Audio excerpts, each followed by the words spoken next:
Perkenalkan, nama saya Angga Yoga, kelas A2 Pagi Manajemen, NIM 1910416905, dosen Adi Mursalim, SEMM. Mata kuliah Manajemen Operasi. Di sini ada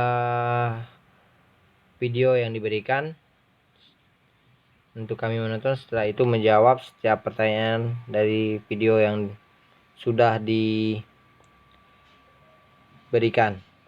Yang pertama itu makalah penugasan dengan metode Hungaria, introduksi kasus, minimasi, dan kasus maksimasi.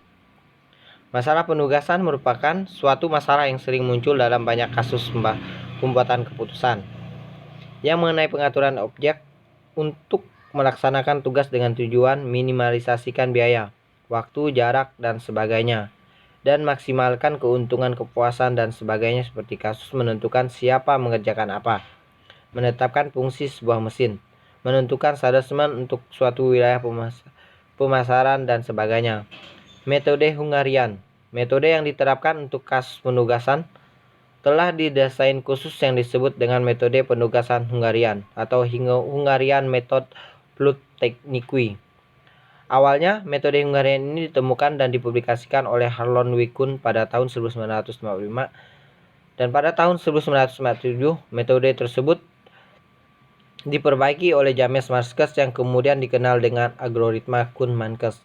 Algoritma yang dikembangkan oleh Kuhn-Marcus tersebut didasarkan pada hasil kerja dua orang matematika asal Hungaria, yaitu Danes Konik dan Zeno Eger-Ferry. Metode ini menggunakan apa yang disebut pengurangan matriks sehingga akan menghasilkan penyelesaian optimal penugasan.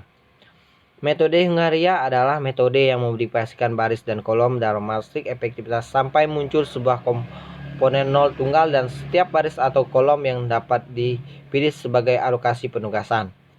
Semua alokasi penugasan yang dibuat adalah alokasi yang optimal, dan saat diterapkan pada matriks efektivitas awal, maka akan memberikan hasil penugasan yang paling minimum. Syarat-syarat metode Hungarian. Jumlah pekerjaan work harus sama dengan jumlah pekerja job yang harus diselesaikan. Setiap sumber hanya mengerjakan satu tugas. Apabila jumlah sumber tidak sia dengan jumlah tugas atau sebaiknya, maka ditambah variabel dummy worker atau dummy job. Video yang kedua, metode penugasan adalah metode yang digunakan untuk memecahkan masalah yang berhubungan dengan alokasi optimal dari berbagai macam sumber daya yang produktif. Video yang ketiga, masalah penugasan minimasi. Personal penugasan assignment atau problem merupakan kasus khusus dari personal transportasi. Model penugasan pertama kali dikembangkan oleh De Koning, ahli matematika dari Hungaria, sehingga metode penugasan sering disebut Hungaria Method. Untuk dapat menerapkan metode Hungaria, jumlah sumber yang ditugaskan harus sama dengan jumlah tugas yang akan diselesaikan. Setiap sumber yang harus ditugaskan hanya satu tugas, jadi masalah penugasan akan mencakup sejumlah sumber yang mempunyai tugas. Ada n dalam kurung faktorial penugasan yang mungkin dalam suatu masalah karena perpasangan satu-satu. Masalah ini dapat dijelaskan dengan mudah dengan matriks segi 4, di mana baris-barisnya menunjukkan sumber-sumber dan kolom-kolom yang menunjukkan tugas-tugas. Baik, itulah yang sudah saya sampaikan atau jawaban dari pertanyaan sudah Bapak berikan. Saya ucapkan sekian dan terima kasih. Mohon maaf jika ada kata-kata yang salah atau pengucapan kalimat.